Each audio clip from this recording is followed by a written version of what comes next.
గోండీ భాష. గోండీ భాష ఆదివాసీలు మాట్లాడే భాష.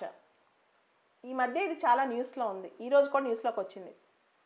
ఆదివాసీ ఆర్గనైజేషన్స్ ఒక ఆన్లైన్ క్యాంపెయిన్ లాంచ్ చేస్తున్నాయంట. గోండీ భాషని మన రాజ్యాంగంలో 8వ షెడ్యూల్లో చేర్చడానికి. భారతదేశంలో అధికారిక అంచనాల ప్రకారం 20 లక్షల పైగా జనాభా గోండీ భాషను మాట్లాడతారు. ముఖ్యంగా 6 రాష్ట్రాల్లో 6 డిఫరెంట్ యాసల్లో గోండీ భాషను మాట్లాడతారు. 2 తెలుగు రాష్ట్రాలు ఆంధ్ర, తెలంగాణ, మధ్యప్రదేశ్, గుజరాత్, మహారాష్ట్ర, ఛత్తీస్గఢ్, ఒరిస్సాలో కూడా అక్కడక్కడ ఇది మాట్లాడతారంట. కానీ అక్కడ ప్రాంతీయ భాషల యాసలో గోండీ మాట్లాడుతూ ఉంటారు. కానీ గోండీ అనే భాష దానికి ఒక మంచి ఫోక్ ట్రెడిషన్ ఉంది. దానికి ఒక మంచి సంస్కృతి, కల్చర్ ఉన్నాయంట. కానీ అన్యాయమైన విషయం ఏంటంటే ఈ రోజున 100 మంది కూడా భారతదేశంలో గోండీ భాష లిపిని రాయలేకపోతున్నారు. ఈ భాష చాలా గొప్ప భాష అయినప్పటికీ, గోండ్వానా భూమిలో చాలా బాగా వర్ధిల్లినప్పటికీ గోండీ భాషకి ప్రాచుర్యం లేకుండా పోతోంది అని చాలామంది వాపోతున్నారు. 8వ షెడ్యూల్లో 22 భాషలు ఉన్నాయి.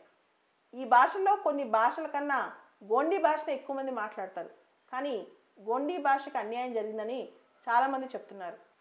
యునెస్కో వాళ్ళు ప్రచురించే atlas of the world languages in డేంజర్లో గోండీ భాష వల్నరబుల్ లిస్ట్లో ఉంది. అంటే గోండీ భాష అంతరించిపోతుందా అనే ప్రశ్న తలెత్తుతోంది. జూలై 21 ప్రతి సంవత్సరం గోండీ భాషా దినోత్సవంగా జరుపుకుంటాం. గోండీ భాష మాట్లాడేవాళ్ళు, ట్రైబల్ ఆర్గనైజేషన్స్ జూలై 21ని గోండీ భాషా దినోత్సవంగా సెలబ్రేట్ చేస్తారు. అదేవిధంగా ఆగస్టు 9వ తారీఖు international day for indigenous people, అంటే ఇండిజినస్ పీపుల్ యొక్క సంస్కృతి కాపాడే దినోత్సవం అంతర్జాతీయంగా ఆగస్టు 9. సంస్కృతిలో భాగం భాష. సంస్కృతి అంటే భాష ముఖ్యమైన పాత్ర పోషిస్తుంది. అదేవిధంగా గోండ్వానా ప్రాంతంలోంచి గోండీ అనే పేరు వచ్చింది.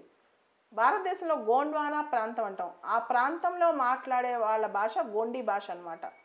మన రాజ్యాంగంలో ఆర్టికల్ 344 క్లాజ్ 1 ప్రకారం ఈ 8th షెడ్యూల్లో లాంగ్వేజ్ పెట్టడం, తీసేయటం అనే దానికి ఒక కమిషన్ ఉంటుంది. ప్రతి 10 సంవత్సరాలకు ఒకసారి ఈ కమిషన్ రివ్యూ చేస్తూ ఉంటుంది అనమాట. సో గోండ్వానా భాషను అంటే గోండీ భాషను 8th షెడ్యూల్లో చేర్చాలని చాలా ట్రైబల్ కమ్యూనిటీస్ ఆశిస్తున్నాయి, డిమాండ్ చేస్తున్నాయి.